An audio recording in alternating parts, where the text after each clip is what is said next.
नमस्कार दोस्तों, stock market studies में फिर से एक बार आपको बहुत-बहुत स्वागत है। तो आज यहाँ पे मैं डिस्कशन करूँगा एक इम्पोर्टेंट आईटी कंपनी के बारे में, जो देखा जाए तो पिछले दिनों में इसका Q4 का रिजल्ट आ चुके थे और माफ़ी चाहता हूँ, मैं एक दिन लेट बाद इसके ऊपर रिजल्ट आपके सामने लेके आया हूँ क्योंकि थोड़ा-सा प्रॉब्लम था मेरा, तो इसलिए मैं वीडियो नहीं ले आ पाए। तो आज मैं इसके ऊपर पूरे डिटेल्स में डिस्कशन करूँगा क्योंकि कंपनी के ऊपर जो रिजल्ट है, वो अच्छा खासा रिजल्ट होने के बाद भी आज स्टॉक के ऊपर कितना एक बड़ा गिरावट देखने को मिला है और किस तरीके से वोलेटिलिटी देखने को मिला है, आप देख सकते हैं। तो कंपनी कौन सा है? सबसे पहले बता दूं, इंडिया की third largest IT sector company है। तो आईटी इंडस्ट्रीज में बहुत सारे कंपनीज आपको देखने को मिल जाते हैं, जहाँ पे बहुत अलग अलग कैटेगरीज की कंपनी है। Small cap type, large cap type, medium type, तो बहुत अलग अलग कैटेगरीज होते हैं। तो ये एक large cap and blue chip type companies है, जो इंडिया के थर्ड लार्जेस्ट आईटी सेक्टर से बिलोंग करते हैं। तो चलो इसके बारे में आज डिस्कशन करूंगा। सबसे पहले कंपनी के जो गुड न्यूज है वो मैं आपको दिखाऊंगा। देखिए, गुड न्यूज क्या है। कंपनी का नाम आपको पहले बता दूं, कंपनी का नाम है एचसीएल टेक। तो एचसीएल टेक्नोलॉजीज इस कंपनी का नाम है, जो 31 मार्च खत्म होने के बाद यहाँ पे बोर्ड ने अनाउंसमेंट किया इसका रिजल्ट का। और इसका रिजल्ट था 20 अप्रैल 2023 में इसका रिजल्ट का डेट था। तो पिछले दिनों में इसका डेट था, तो रिजल्ट अनाउंसमेंट हो चुके हैं। तो कंपनी का 2 रुपये का फेस वैल्यू के हिसाब से कंपनी 18 रुपीज का डिविडेंड अनाउंसमेंट कर चुके हैं। और डिविडेंड कब मिलेगा? 28 अप्रैल को आपको डिविडेंड मिल जाएगा। तो इसका देखिए रिकॉर्ड डेट रहेगा 28 अप्रैल को। और यहाँ पे देख सकते हैं dividend has before confirm board director. तो यहाँ पे देख सकते हैं payment date of the side interim dividend shall be May 9, मतलब 9 तारीख को आपका अकाउंट में डीमेट अकाउंट में ट्रांसफर, सॉरी, आपका बैंक अकाउंट में ट्रांसफर हो जाएगा आपका डिविडेंड। तो यहाँ पे डिविडेंड का जो मतलब इंफॉर्मेशन है, ये आपको बार बार इसीलिए दिखाता हूँ क्योंकि देखिए बहुत सारे लोग यही सोचते हैं कि गवर्नमेंट कंपनी के ऊपर निवेश करेंगे तो वहां पे आपको अच्छा खासा डिविडेंड मिलता है। ऐसे बिल्कुल भी नहीं। बड़े ब्लू चिप टाइप कंपनी के ऊपर भी डिविडेंड लगातार मिलते जाते हैं, जैसे टीसीएस, इन्फोसिस, इस तरीके से बड़े बड़े प्लेयर्स भी अच्छा खासा डिविडेंड पे आउट देते रहते हैं। तो रही बात कंपनी के रिजल्ट के बारे में, तो ध्यान से देखना। यहाँ पे जो रिजल्ट पब्लिश किया, फर्स्ट जो कॉलम है वो Q4 का रिजल्ट, सेकेंड जो कॉलम है वो Q3 का रिजल्ट, और थर्ड जो कॉलम है वो Q4 का पिछले सालों का रिजल्ट। तो यहाँ पे रिजल्ट जो है वो करोड़ों में दिया गया है। तो टोटल जो इनकम है कंपनी की, इनकम किस तरीके से है आप देख सकते हैं। 27,000 के आसपास यहाँ पे टोटल कंपनी की इनकम आया। तो पिछले बार कितना था? 26,960 के आसपास। और पिछले सालों में तो 22,900 करोड़ के आसपास इनकम था। इसका मतलब ईयर ऑफ ईयर अच्छा खासा कंपनी का जम देखने को मिला।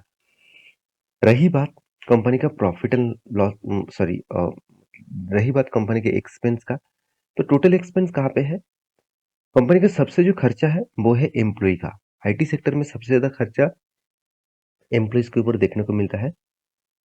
तो एम्प्लॉयज का टोटल खर्चा 14,500 के आसपास, जो पिछले बार था 14,163 करोड़ के आसपास।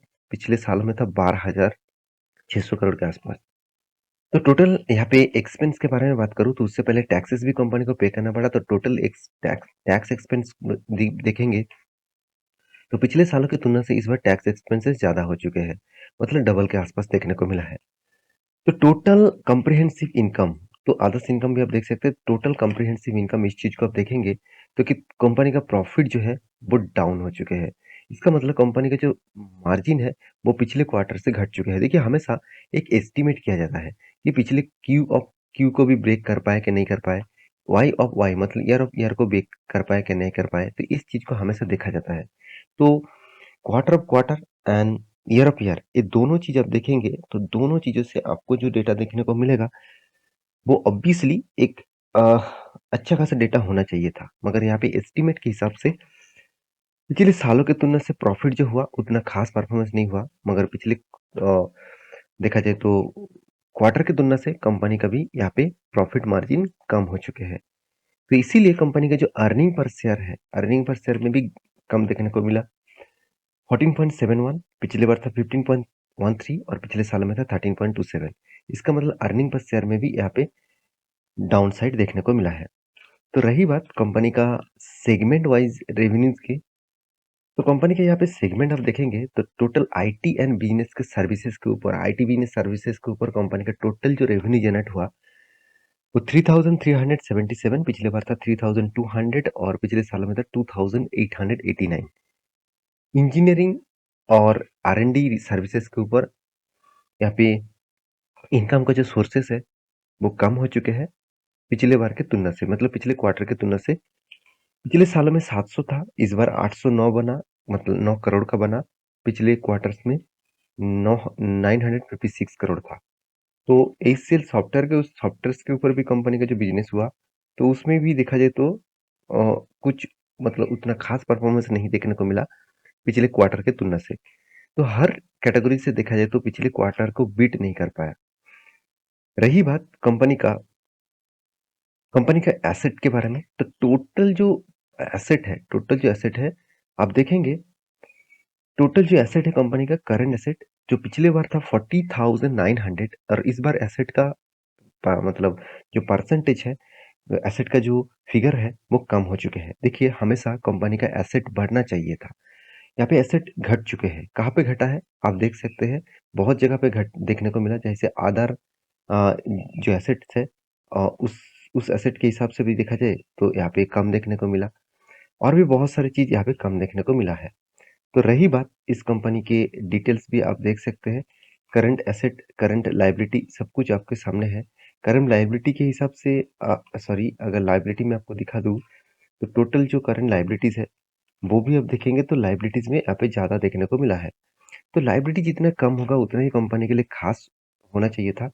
कंपनी का जो कर्जा है, देखिए कंपनी के कर्जे के हिसाब से कंपनी का ना के बराबर कर्जा है। तो आप ध्यान से देखेंगे तो कंपनी का जो कर्जा वो धीरे धीरे कम हो रहा है। पिछले बार 3,900 करोड़ का था, इस बार 2,100 करोड़ हो चुके हैं। इसका मतलब कंपनी का जो प्रॉफिट एंड लॉस है, जो अर्निंग रेशियो है, उसको देखेंगे तो कंपनी में कहाँ कहाँ पे वीकनेस आया आप देखेंगे। तो कंपनी का मार्च इस सालों में कंपनी का जो ओपीएम है, ऑपरेटिंग प्रॉफिट मार्जिन, यहाँ पे डाउन साइड देखने को मिला, क्योंकि पिछले बार 24 था और 2021 में 27% था। उसको धीरे धीरे करके कम हो गया, 27% से डायरेक्ट 22% तक आ चुके हैं। तो ये कंपनी के लिए गिरावट का माहौल है। तो आप कहेंगे सर कंपनी तो अच्छा अच्छा खासा सेल्स किया। देखिए लगातार कंपनी का बिजनेस होने के बाद कंपनी का सेल्स तो बढ़ेगा, उसके हिसाब से तो आपको एक्सपेंस भी देखना चाहिए ना। तो एक्सपेंस तो ज़्यादा हो चुके हैं, तो इसलिए आपको हमेशा मैं बोलता हूँ सेल कितना हो और एक्सपेंस कितना भी हो, आप ओपीएम को जरूर देखिए।